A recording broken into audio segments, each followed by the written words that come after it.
তেলে নুন দিয়ে ভেজে তুলে নেব। আপনারা চাইলে আলুটা নাও দিতে পারেন। পনিরটা ভেজে তুলে নেব।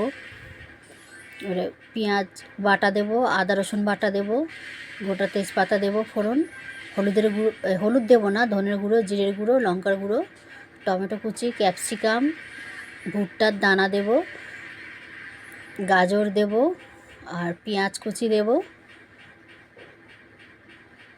আর ব্রোকলি দেব।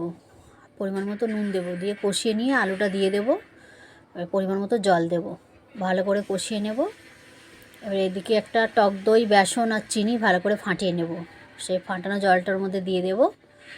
এবার কাজু পোস্ত বাটাটা দিয়ে দেবো, ভেজে রাখা পনিরটা দিয়ে দেব, কিছুটা পনির ম্যাশ করে দিয়ে দেব। উপর দিয়ে মিউনিস ছড়িয়ে আর পনির মশলা দিয়ে নামিয়ে পরিবেশন করব। রুটি বা পরোটা দিয়ে খেতে পারেন, দারুণ লাগবে। হলুদ দিইনি আমি, সাদা তরকারি, কিন্তু খেতে খুব টেস্ট হয়েছে।